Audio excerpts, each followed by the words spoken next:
Vamos a continuar esta columna que es la que tenemos pendiente con Maga Peralta, que es estudiante de Economía, y nos va Buenas. a estar comentando un poco sobre la privatización de YPF, que es un tema que estuvo en boca de todos, sobre todo después del fallo de esta jueza estadounidense que quiere arrebatarnos el 51% de la empresa estatal. Así que Maga, ¿cómo estás? Bienvenida a este noble programa. Buenas, muchas Y gracias. qué bueno que al final no hay alguien de filo de sociales, que es algo que no suele suceder acá, así que pues... Bueno, vino Esteban Mercatante la última vez, así que están teniendo bastante Representando cupo. al rubro. Sí, sí, ya, es más, dejemos de invitar gente económica porque ya van dos seguidos, ¿eh? Ojo ahí, hay un lobby, algún tipo de conspiración. Pero bueno, Maga, ¿de qué vamos a hablar hoy? Salvo que quieras hacer algún chivo, alguna... No, antes de arrancar, ya que aparte vamos a estar hablando de la energía, no, mandarle un saludo a los trabajadores de SECO que estuvieron cortando el camino al buen aire, junto a distintas luchas como Yorgal, los trabajadores de la salud que estuvieron acompañando, que vienen denunciando despidos y persecución, ¿no? Trabajadores que están hace años y años en la fábrica y son los bomberos de la lucha que trabajan en la emergencia, ¿no? En la empresa energética SECO, así que les mandamos un saludo enorme. Hasta hace un ratito estaban ahí cortando la ruta. Bueno, hay mucha gente que yo escuchaba que fue partícipe de eso y decía que si Kicillof no puede hacerse cargo ni de estos conflictos, Seco, Giorgalos, se plantea hacer una alternativa a Milei gobernando el país, yo la verdad que permíteme dudar. Ahí vemos imágenes. No. Mirá, me la dejaron picando. La gloriosa Black Flag, la bandera negra de la Facultad de Ciencias Sociales de la UBA, Secretaría de Unidad Obrera Estudiantil. Las otras dos banderas negras no sé qué dicen, después dice 9 de abril y en clave roja. Muy bien, excelentes banderas.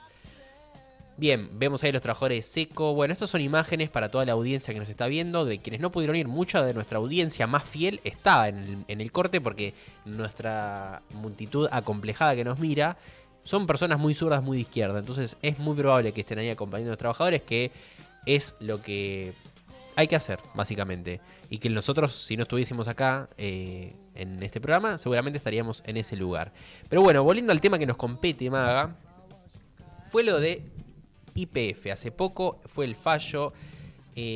Reclamaron el 51% que se había conseguido. Esto quiere decir que nos van a sacar YPF. ¿En qué? Acá pregunta Juan Balconi. ¿En qué quedó eso? Y bueno, ¿y de qué nos vas a hablar también respecto a ese tema? Bueno, la idea es recorrer un poco la historia de YPF, que nada, para nuestra generación, digamos, es algo un poco alejado, desde la privatización a lo que intentó ser una estatización y ahora el juicio, ¿no? Que le hace un fondo buitre con el derecho que le vende el grupo argentino Eskenazi de recibir la indemnización que recibió el grupo Repsol cuando fue la restatización, una restatización pagada, no expropiada. Ahora estamos... Rara expropiación. Ahora estamos un poco en esa, ahora apelaron en contra, ¿no? Del fallo, parece que va a retrotraerse. Es algo completamente escandaloso, aparte es un fondo buitre que vive de comprar derechos a juicio, es decir, nunca tuvo que ver con la historia de YPF. O sea, acaba de entrar, vio una posibilidad de hacer guita, los así también la vieron, se quedaron con el 30% de ese derecho, entonces recibirían también plata. Eso está un poco por verse, pero bueno, tiene mucha historia YPF, ¿no? Y revisando un poco todo esto, me di cuenta que mi familia también está metida en esa historia, porque hace más o menos 35 años, mi mamá, cuando tenía mi edad, era trabajadora de YPF, que fue despedida en la privatización junto a la gran parte, ¿no? O sea, de 35.000 trabajadores aproximadamente quedaron unos 5.700. Mi madre era una de Mandamos esas... un saludo a tu madre. Le damos un saludo, sí, que me estuvo contando, bueno, mucho de cómo se fue viviendo, ¿no? Desde adentro de la privatización. Ella trabajaba en unas oficinas acá en el centro, era dibujante, después estuvo en programación, bueno, en distintos sectores. Y me contaba un poco también de bueno... lo que se vivió, ya que había muchos que trabajaban de toda la vida en YPF, esas familias enteras que habían sido parte de toda la construcción de YPF, incluso en las provincias, que había asambleas muy grandes también, ¿no? Y que, bueno, fueron despidiendo y y quebrando, ¿no? YPF. Sí, de hecho hay pueblos enteros. Yo me acuerdo haber leído un texto para la carrera sobre los YPFianos. No sé si a alguno le suena, pero que había pueblos que habían surgido con nacimiento de YPF. O sea, que en la década del 40, 30, ya no me acuerdo, con la creación y cuando se empiezan a explotar los pozos, empiezan a surgir pueblos alrededor de esos pozos. Es decir, que quizás toda la vida económica de esas personas pereció cuando se privatizó, cuando se despidió toda esta gente, no solamente los propios trabajadores. Nada, un comentario. Sí, y aparte que se pusieron al hombro YPF con lo que implica trabajar en un lugar de exploración, en una petrolera, en el cuerpo, en lugares medio inhóspitos con el clima, Claro. o sea... No es estar en una oficina en Exactamente, Calle de Corrientes. exactamente, es bastante alejado de eso y que bueno, también implicaba la expectativa de ampliar la red de gas natural de todo el país, una mejora, digamos, en la calidad de vida de las grandes mayorías. Creo que también un poco las empresas, cuando son realmente estatizadas y cuando los trabajadores tienen injerencia en su planificación y su producción, bueno, tienen un poco esa esperanza. Vamos a ver ahora el caso de Argentina, que más alejado de eso, entre un tercio y un 40% no accede a la red nacional de gas natural. Es decir, vamos a ver un poco por qué no se llevó eso hasta el final en los años de lo que se llamó la reestatización de YPF. Bien, ahí tiraste un poco de spoiler, pero respetando un poco el espíritu y la estética de este programa noventista con Nueva York, violeta de fondo, ¿cómo sucede entonces la privatización? Porque nosotros vimos, por ejemplo, en la serie de Menem, la privatización de Entel, ¿no? Empresa de telefonía. Ahora, ¿cómo se da el caso de YPF en particular? Bueno, en YPF arranca en los 90 cuando por decreto pasan a sociedad anónima, la empresa que en ese momento era estatal, para dividir el capital en acciones, ¿no? Y en el año 92, la privatización dura del 92 al 99, en el año 92 se aprueba la ley, entre el 92 y el 93, la ley de privatización, que esto lo vamos a retomar más adelante, pero para que lo recuerden, ahí el kirchnerismo, Néstor Kirchner, Cristina Fernández de Kirchner, son parte de fogonear y alentar, ellos como diputados, esta privatización, ¿no? Son fieles apoyadores de la ley de privatización de YPF. Lo recordaremos cuando vemos después el periodo contrario, en el que se intenta, entre comillas, recuerden las comillas, recuperar YPF. Pero bueno, en ese momento se aprueba la ley y se lleva adelante la división de acciones, ¿no? Una gran parte, bueno, en las provincias primero, una parte muy pequeña, ¿no? A sus trabajadores, que bueno, Milei, viste que a veces con las privatizaciones habla de que lo tengan los trabajadores. Es medio una mentira, es un porcentaje muy pequeño y aparte que después se meten financieras a intentar comprarlas y revenderlas. De hecho, así no compran la burocracia sindical, Sí. que le dan acciones a los grupos económicos. O sea, le dan, che, vos, De esto hecho, se va a privatizar, anécdota, quédatela vos. Anécdota, a mi madre, la burocracia sindical le dice que no tiene ninguna acción que no le corresponde y años después descubre que sí. Pero bueno, porque la llama una financiera, o sea...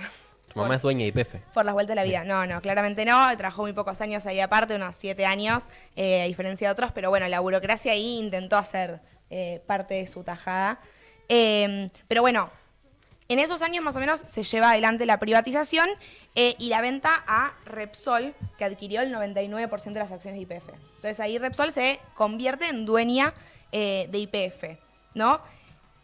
Ahí pasan unos años donde incluso la excavación, ni hablar la inversión, o sea, es bajísima. Repsol aparte es una empresa española que tenía negocios en muchos lugares y donde, bueno, claramente no se avanza, que avance incluso la industria nacional, porque hubo muchos años de importación, o sea, incluso teniendo YPF, teniendo vaca muerta, se importaba gas, lo cual es carísimo para abastecer el mercado interno. Y a partir del año 2008, con toda la contradicción incluso que implica en el comercio exterior importar gas, para explicarlo muy simple. Freno un toque ahí, porque vos me decís que desde la privatización hasta 2008 YPF fundamentalmente importó, ¿no generó? No, YPF... No, lo que hizo YPF fue no invertir, digamos, en explorar más el gas, sino que había una combinación entre lo que podía abastecer de mercado interno YPF y después lo que el Estado Nacional importaba como forma de compensar la no excavación, digamos, que se lleva adelante desde YPF. Y además ahí, digo, quizás a diferencia de décadas anteriores, hay multinacionales del petróleo que empiezan a tener más peso acá en Argentina, me imagino. Por ejemplo, Shell. Claro, sí, y de hecho YPF le vendía a Shell y a un muy buen precio, a un precio más barato, digamos. Entonces así se hacía también una buena tajada Shell, exactamente. Era todo, sí, muy al servicio de negociados, convenios, concesiones, incluso con empresas extranjeras. Y ahí empieza incluso a haber un problema en la balanza comercial de pagos que se profundiza y cae en picada durante muchos años, pero donde toca un punto entre el 2008 y el 2012. Bien, el 2008, el año de la reestatización, digamos. Pero previo a la reestatización, sí. No, 2012. 2012. Hasta el 2012. Lo que sucede en 2008 es la entrada de un grupo argentino a YPF.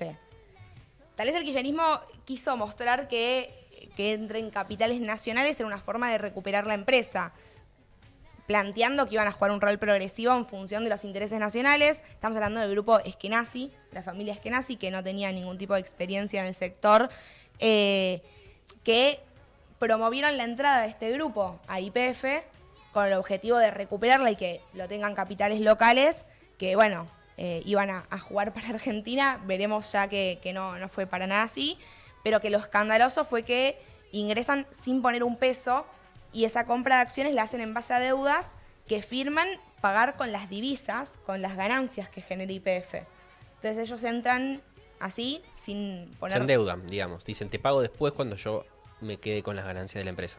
Sí, le piden a bancos, sí, y hacen un acuerdo donde la compra de acciones, que se hacen 2 tramos, entre 2008 y 2011, Repsol, se hace en base a deudas y con las ganancias que produzca la empresa ellos iban a ir pagando esas deudas. Entonces frenó completamente la inversión en YPF. Fueron muchos años donde no ponían un peso e incluso cuando llega el momento de la reestatización se declaran en quiebra. Es decir, fue todo negocio para los tipos. Y también fueron años donde se siguió profundizando la falta de explotación, entonces también se recurría mucho a la importación. Bien, ¿y cómo llegamos entonces al 2012? ¿Por qué se toma esa decisión o cuál era la situación de YPF en ese momento? O sea, ¿estaba en quiebra o no? Había una combinación de factores. Por un lado, había una expectativa, ¿no? O sea, había una ilusión en recuperar YPF, ¿no? Que aparte, o sea, el petróleo, la industria del petróleo, es algo que fácilmente puede generar no solo una mejora en el sentido del acceso al gas, del combustible, sino también en la entrada de divisas al país desde el punto de vista del crecimiento, no sé, incluso recuperar puestos de trabajo. Había una necesidad de relegitimar las instituciones y el kirchnerismo que había asumido después del 2001, después de todo lo que implicó, había asumido también con la promesa de recuperar, ¿no? Un poco las empresas argentinas, con la promesa de ser algo muy diferente a lo que habían sido justamente los 90. En los 90 estuvo el menemismo, todo lo que estuvieron charlando y contando hasta hace un rato. Después, bueno, pasa el 2001 cuando asumen, que asumen incluso con el 22%, asumen justamente con la promesa de hacer medidas completamente distintas a la catástrofe que habían sido esos años. Algunas de esas eran recuperar las empresas nacionales. Entonces, un poco con la ilusión generada, un poco por la crisis también de divisas y de la balanza de pagos, se llega a la conclusión de reestatizar YPF. Una estatización que no termina de ser, por un lado porque le pagan muchísima plata a Repsol, solamente parte de las acciones de Repsol, no de las que tenía la familia Eskenazi, le pagan $5.000 millones, o sea, los recontra indemnizan. Bueno, los Eskenazi reclaman no haber sido indemnizados, así como lo fueron el grupo Repsol, no haber tenido esa posibilidad. Por eso ese es el derecho, digamos, que le venden al fondo buitre, que ahora le está haciendo juicio a la Argentina. Pero también no termina de ser una expropiación integral de los recursos, porque la gran parte de la producción de petróleo y de gas sigue siendo y sigue estando en manos privadas, incluso de la parte privada de YPF, o sea, de Repsol. Y muchas veces en acuerdos con empresas imperialistas, como es Repsol y como, bueno, también después se pudo ver con Chevron. Sí, y el dato es que si se había privatizado con Menem el 99% que queda en manos de Repsol, cuando se restatiza con el kirchnerismo en 2012, se compra el 51%. Digamos, queda un 49% y a eso te referís con la parte privada. Sí, claro, sí, sí. Bien. Y las partes más estratégicas, por ejemplo, la del desarrollo, quedan ahí. O sea, YPF, el 51, no queda a cargo de, por ejemplo, de la inversión de nuevos pozos, por ejemplo. Hay una parte, claro, por ejemplo, cuando se restatiza, los eskenazis se declaran en quiebra. Quiebran sus empresas, en realidad. Ellos tenían un grupo, Peterson, un grupo que crean justamente para poder adquirir YPF. Entonces se declaran en quiebra. YPF está endeudada. YPF se endeuda muchísimo, la endeudan en la dictadura, lo que se profundiza aparte en los 90 para quebrarla, porque para vender que la privatización en los 90 era una solución había que quebrar esas empresas, ¿no? O sea, para poder venderle a la gente que iba a ser una mejora, regalar básicamente YPF, las quebraron, las hundieron. Y ahí crearon el mito de las empresas deficitarias, ¿no? Entonces YPF venía de ese lugar. Entonces había que volverla a poner a flote. Pero ¿qué es lo que primó? Primaron los convenios, los negociados. Por ejemplo, en la restatización establecen un techo, un máximo de regalías, que es lo que recibe el derecho, digamos, que tiene un Estado para recibir cuando se hace exploración de recursos. O sea, si una empresa viene y explota determinado recurso, el Estado tiene que recibir una regalía, un porcentaje. Bueno, en las provincias, por ejemplo en Neuquén, eran entre un 15 y un 18%, nacionalmente puede ser de hasta un 25%. YPF declaró máximo 12%. O sea, ¿por qué pones, incluso pensarlo lógicamente, ¿por qué estableces un techo de lo que te pueden llegar a pagar por un derecho, digamos, cuando viene una empresa y explota un recurso? Que incluso no estamos analizando los impactos ambientales, ¿no? Que aparte después vino el acuerdo con Chevron. Bueno, ¿eso qué está favoreciendo? ¿Qué está primando? El acuerdo que vos tenés con un capital extranjero, con una empresa, no, ni la propia inversión local, ni los recursos que puede tener el Estado. Es una entrega. ¿Y a todo esto los eskenazis seguían manteniendo una parte de YPF? Claro, exactamente. Sí, los eskenazi, la parte que adquirieron no la perdieron. Y bueno, ahora vendieron el derecho de haber sido indemnizados, como lo fue en su momento Repsol, el fondo buitre Burford. Pero ellos seguían. Lo que pasa es que se declaran en quiebra, que es lo que contaba antes, cuando la restatizan. O sea, vos ¿qué es lo que vos podrías haber pensado? Si ellos hubieran tenido buenas intenciones cuando adquirieron YPF en base a deudas, cosa que ya ahí es dudoso, vos decís, bueno, si tiraban para este lado, está bien, no invirtieron. O sea, no pusieron un peso cuando la compraron. Se hicieron de todas las ganancias de YPF para pagar sus deudas. Y cuando la restatizaron, no vaya a ser que llegue el momento de poner plata, se declararon en quiebra. Entonces, básicamente lo que hicieron fue robar la YPF todos estos años y ahora jugar para los buitres. Pero yo te pregunto no como alguien que tiene ni un ápice de confianza en la burguesía local, sino como alguien que quiere entender cómo viene este vericueto legal. Si yo me declaro en quiebra y yo soy accionista de YPF, ¿no? Estamos hablando del 49% que no fue estatizado. ¿Yo me retiro de la empresa? No, tenían un 25%. No se retiran de la empresa. No, ellos siguieron teniendo las acciones. Sos un accionista que no pone plata, digamos. Un accionista claro, vamos por ahí. O sea, alguien que se sienta a comer el asado y no pone para la carne, digamos. Exactamente. Ellos no tenían el 49% restante, tenían una parte menor que la habían comprado en 2 tramos, pero claro, era una forma de atajarse a una posible necesidad de poner plata. ¿Y está vinculado Eskenazi a Néstor y Cristina o es un empresario que llegó por afuera y no se entiende ninguna relación? Claro. No, bueno, sí, ellos están vinculados. De hecho, entra, es lo que se dice, un poco empujado por Néstor y Cristina a YPF. Ellos, el nexo que tenían es un acuerdo a través del Banco de Santa Cruz. Cuando adquieren el Banco de Santa Cruz en esa provincia, ellos tenían distintos negocios ligados a los bancos, nada que ver a la energía, ni a las empresas, digamos, de servicios, y ahí es donde pareciera que le ofrecen, digamos, ingresar a YPF como una forma de empezar a recuperarla, que es un concepto muy, muy extraño, ¿no?, de recuperar una empresa de servicio. Claro, recuperar, dámela a mí que yo la recupero. Claro.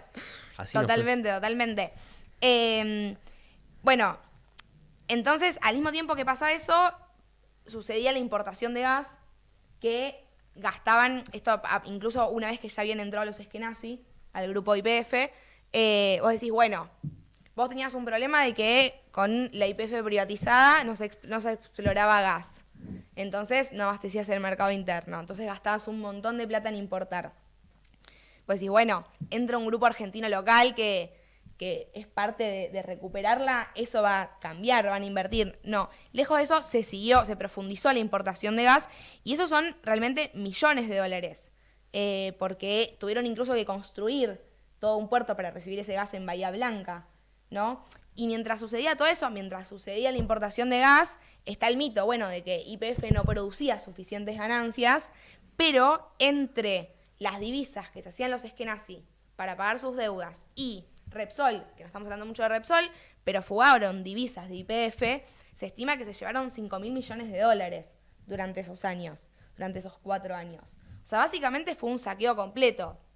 Esto yo creo que también es importante para destruir un poco el mito de las empresas estatales deficitarias o las empresas de servicio que si están al servicio, si están en función de la necesidad, son más un gasto que un recurso.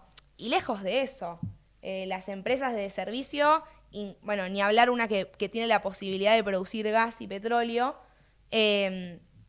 más bien todo lo contrario, si estuvieran en función de invertir, de crecer, de satisfacer el mercado interno, serían todo lo contrario que un problema para el Estado argentino. O sea, hasta en términos capitalistas, ni siquiera, hasta en términos capitalistas. Ni siquiera pensado como lo pensamos nosotros, ¿no? Claro, que se podría haber dicho, bueno, que esto sirva para que entre el tercio y el 40% de los argentinos que no tienen gas puedan tener gas. O incluso que paguemos menos, porque hoy en día las boletas de gas llegan como con varios dígitos, ¿no? O sea, cada vez es algo más difícil, ¿no? Los servicios de poder pagar para la mayoría de las familias.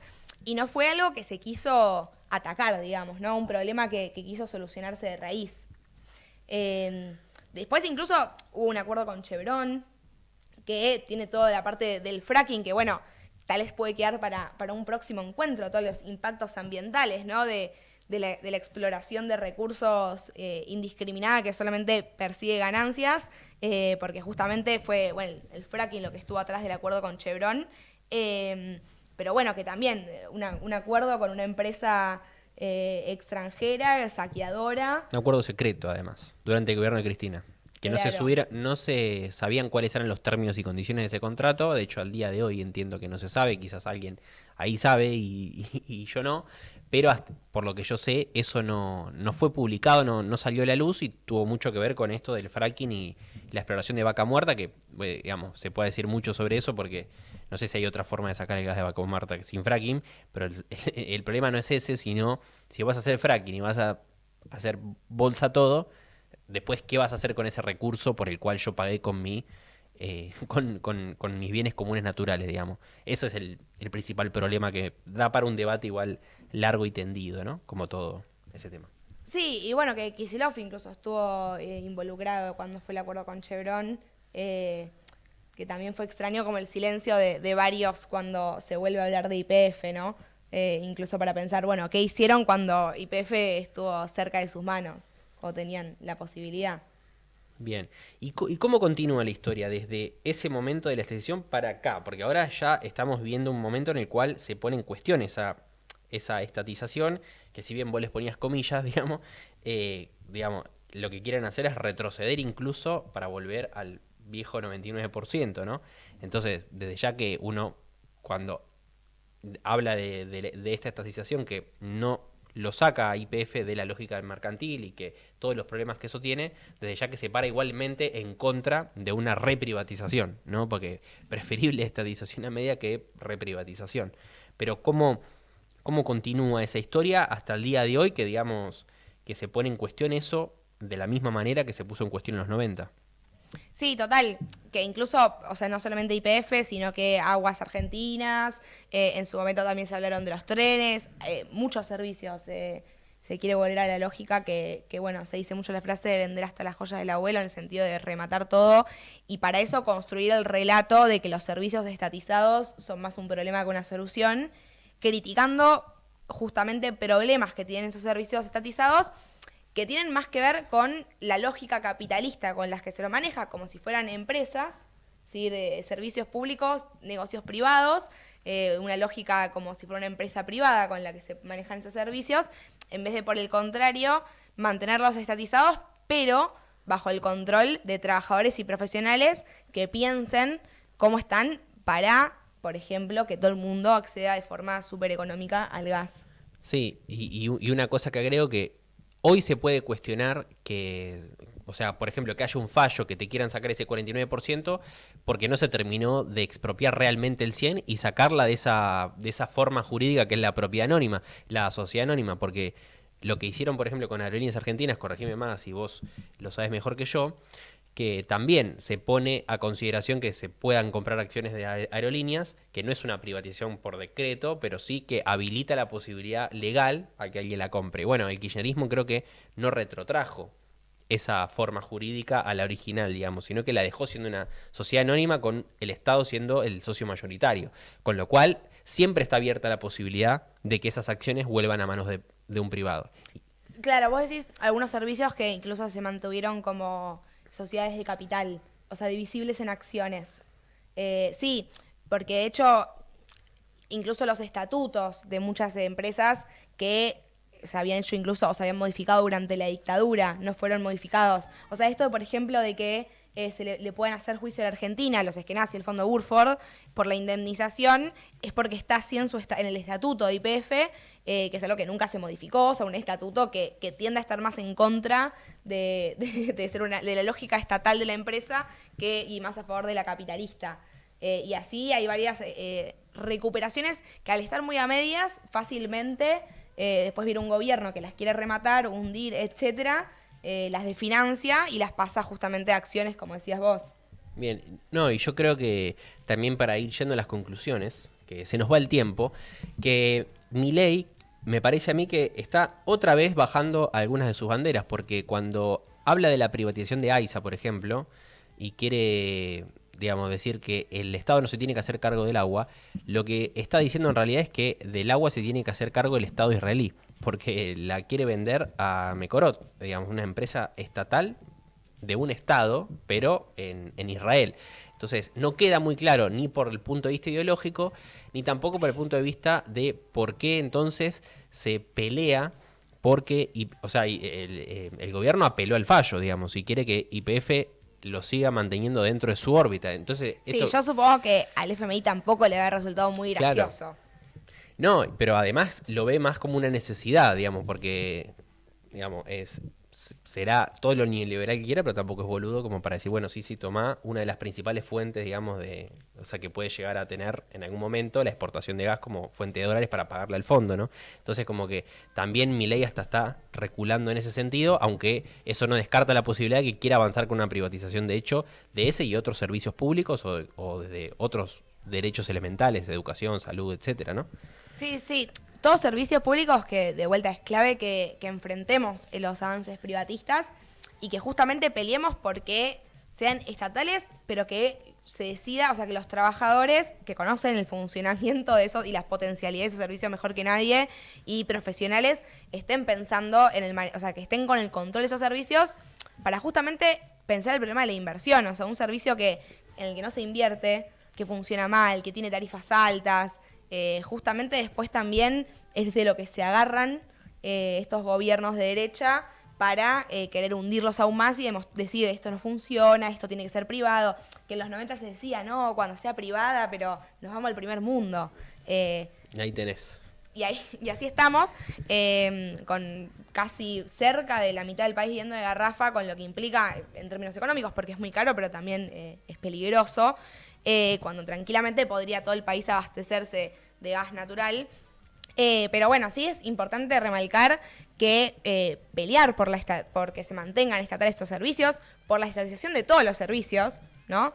De todos los servicios que estén en función de la necesidad de la gente y no lucrando en manos de empresas privadas, pero que sean controlados y pensados justamente para la necesidad de las mayorías, pensando en todos esos aspectos, ¿no? En el sentido de el abastecimiento, la inversión e incluso los impactos ambientales con los trabajadores y las poblaciones que viven en esos lugares, que son las que mejor conocen, ¿no? Las mejores formas de llevar adelante esa producción. Tal cual, porque que algo sea público y sea propiedad estatal no quiere decir que eso sea ni perfecto, ni socialista, ni mucho menos, porque, por ejemplo, la injerencia de las empresas se ve sobre todo en los sectores públicos que mejor funcionan, la universidad, como un ejemplo clave de eso, donde vos tenés empresas que, si bien no está privatizada, se te meten en los planes de estudio, se te meten en financiar cátedras, por ejemplo, cátedras Bayer, o cómo se meten proyectos de investigación al servicio de el fracking, Shell, que se metió, si no me equivoco, en la Facultad de Exactas. Es decir, hay un montón de injerencia por otras vías que la propiedad pública no te garantiza que no existan, y por eso es muy importante que exista también una democratización de esos servicios, como decía Maga, y que estén los trabajadores y usuarios, sobre todo, que sean quienes tomen esas decisiones.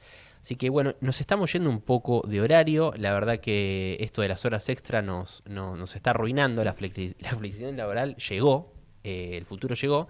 Así que bueno, Maga, algunas palabras finales por este caso de YPF, que es muy interesante, que seguramente nos quedaron muchas cosas por fuera, y ya con eso nos vamos yendo hasta los próximos 15 días de Más Complejo. Sí, muchas gracias por la invitación, y bueno, clave leer sobre el pasado para entender y discutir el presente. Y ya que estoy, hago una recomendación. Mucha de esta info salió de un gran libro que escribió Esteban Mercatante, que estuvo en el último programa acá hablando sobre China, que es El laberinto de Argentina, los 12 años, lo que dejaron 2 años de kirchnerismo. Hay un capítulo específico sobre la ilusión estatista, de Ediciones IPS, así que les dejo esa recomendación, que será de muy buen uso. Increíble el lobby de Mercatante, ¿eh? Esto la verdad que no se puede creer. Esteban, ya vamos a hablar con vos. No, Esteban además está haciendo un taller muy interesante que yo estoy siendo partícipe de él, sobre economía argentina, así que está muy bien. No, y otro chivo que voy a dejar, que mañana hacemos una fiesta a todo trapo con DJ Tao. No sé si ustedes lo conocen a DJ Tao, una persona, un gran artista que bueno, lo conocerán por su session con, ¿cómo se llama?, Callejero Fino y demás, y ahora decidió aportar al marxismo revolucionario, y que mañana va a estar en Museum, así que pueden venir a comprar la entrada, porque toda la plata que nosotros juntemos en esas entradas será destinada al fondo del Hospital Garrahan, así que vengan en apoyo al hospital, y desde ya toda la tribu acomplejada está más que invitada. ¿Qué pasó? Me hacen señas. Acá no entiendo las señas. Aparte yo estoy mirándome a mí al espejo. ¿Vieron como ese meme que dice cuando tu amigo te está contando que cortó la relación y vos te estás mirando a vos mismo en el espejo del Zoom? Ah, bueno, acá me vienen a decir que la plata de las entradas también irá a las fábricas recuperadas, en este caso Sanón, como fábrica recuperada bajo gestión obrera, que la tienen más que peliaguda en el gobierno de Milei, porque imagínense, si a ustedes les duele que le venga a la luz el doble de lo que vino el año pasado, imagínate una fábrica que eso se cuenta de a miles o millones. Así que bueno, están pasando por una situación muy delicada las fábricas recuperadas en general, así que gran parte de ese fondo de lucha irá, además del fondo preventivo para el Hospital Garrahan, para las fábricas recuperadas que están en un momento muy difícil. Así que nada más por ahora. Les agradecemos a todos por estar ahí. Pedimos obviamente que den like, que se suscriban, que compartan, que hagan todo lo posible para que esto tenga más seguidores y podamos seguir ampliando la planta permanente del programa, porque yo no doy abasto así con 2 horas y media solo, en completa soledad. Aunque bueno, agradezco también a toda la producción que está ahí atrás, que nos ha acompañado mucho, hasta Sofa, que ha hecho su gran salto a la pantalla grande, que la verdad que queremos que lo vuelva a hacer, que acá mucha gente estaba muy contenta por ello. Obviamente a Chipi y a Maga, que también vinieron acá a acompañar el programa. Y nada más por ahora, señores y señoras acomplejades. Nos veremos en 2 semanas. Gracias por estar ahí. Adiós.